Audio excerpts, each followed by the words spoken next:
Disclaimer: This video is made for entertainment purpose only. It does not mean to hurt and don't take it seriously. তো বন্ধুরা, বাংলাদেশ বা কাংলাদেশ মানে হচ্ছে অজুহাতের দেশ। এরা সবসময় একটা কথাই মাথায় ভাবে, অপরাধ করব আমি, দোষ চাপাবো অন্য কারোর ঘাড়ে।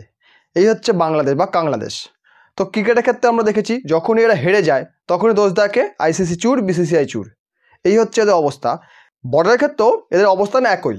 কারণ বেশ কিছু দেখছি যে আমার ভিডিওর কমেন্ট বক্সে একটা জিনিস একটা কমেন্ট প্রচুর পরিমাণে আসছে যে বিএসএফ কেন বিজিবিকে মারছে, বিএসএফ কেন বাংলাদেশিদের মারছে, এই ধরনের কমেন্ট খুব এসছে। এবং আমি যখনই কোনো বাংলাদেশি নিউজ চ্যানেল দেখতে যাই তখনই দেখি এই ধরনের নিউজ কিন্তু প্রচুর পরিমাণে দেখা যায়, যেখানে তারা বলছে যে বিএসএফের গুলিতে বাংলাদেশিরা মারা গেল, বিএসএফের গুলিতে বাংলাদেশিরা মারা গেল।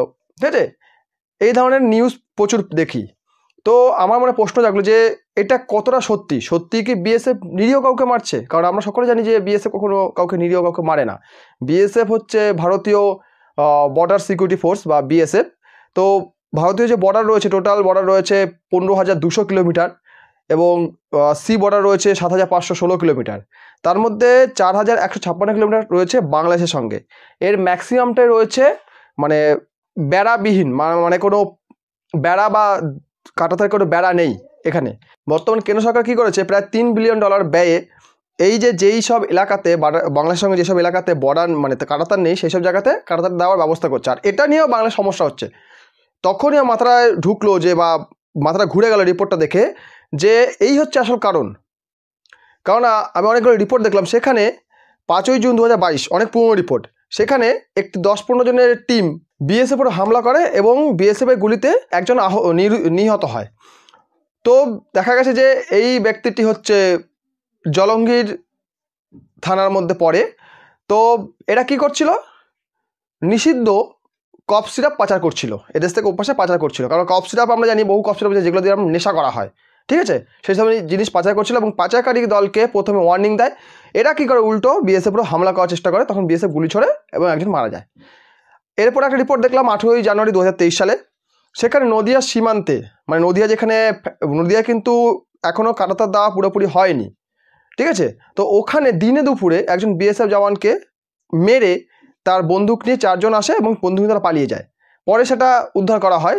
তো আরও একটা রিপোর্ট দেখলাম যেখানে বিএসএফের গুলিতে 2 বাংলাদেশের মৃত্যু হয়েছে। এটা নিয়ে বাংলাদেশি নিউজ চ্যানেল বড় বড় করে বলছে, কিন্তু এই যে বললাম নদিয়া সীমান্তের ব্যাপারটা, এই নিয়ে কোনো রিপোর্ট নেই, বাংলাদেশের কোনো নিউজ চ্যানেল রিপোর্ট নেই। কারণ ওরা তো ওরা তো জানে যে দোষী আমরা দোষটা তো চাপাচ্ছি মাত্র, তাহলে নিজের দোষ তো বলা যাবে না। কিন্তু ভারতীয় চ্যানেলে দেখলাম এই সব কিছু উল্লেখ আছে। তো এই যে 2 জন বাংলাদেশি মারা গেছে, আবার বলছে রাখাল নিরীহ ছেলে, খুব ভালো ছেলে, তার আত্মীয় বলছে খুব ভালো ছেলে। কত ভালো আমরা বুঝি, কারণ এরা গরু পাচার করতে গিয়ে মারা গেছে। তুমি গরু পাচার করছো অবৈধভাবে, সেখানে বিএসএফ গুলি মারবে না, ছেড়ে দেবে। এছাড়া আরও রয়েছে অনেক ঘটনা রয়েছে, যেগুলো দেখলে আপনি বুঝতে পারবেন যে বিএসএফ শুধু কাউকে মারছে না, বর্ডার থেকে বহু জিনিস পাচার হয়। যেটা $14 বিলিয়ন ভারত এক্সপোর্ট করে, সেটা তো শুধুমাত্র অফিসিয়াল ডেটা। অফিসিয়াল দেখলে এটা হিউজ। এই যে বাংলাদেশিরা বয়কট করে লাফালাফি করছে না, এরা একটা জিনিস ভালো করে জানে যে আমরা বয়কট করলে এই যে আমাদের 14 বিলিয়ন কিনতে হচ্ছে, এটা আমাদের কিনতে হবে না, কারণ আমরা পাচার করতে পারি। আমরা পাচার করি, জিনিসের বিড়ি বা জিনিস দিয়ে পাচার করে নেই, ফলে আমাদের যে ঘাটতিটা কভার হয়ে যাবে, বুঝতে পেরেছেন? তো এই কারণে এরা কি করছে, বয়কট লাফালাফি করছে। আর ওদের দেশের সরকার এটাকে প্রোটেকশন করছে। সেদিন বাংলাদেশের প্রধানমন্ত্রী শেখ হাসিনা একটা ভিডিও দেখলাম, যেখানে উনি যারা বয়কট করছে তাদের এগেনস্টে দাঁড়িয়েছেন, উনি কথা বলছেন। এটা কারণ হচ্ছে অনেক, এর কারণ রয়েছে যে উনি যদি না বলেন, তাহলে ভারত যেটা দেখছে যে পাচার হওয়ার জন্য এরা বয়কট লাফালাফি, সেটা কিন্তু প্রতিষ্ঠিত হয়ে যাবে। খুব চালাকির সঙ্গে ব্যাপারটা ঘটানো হচ্ছে।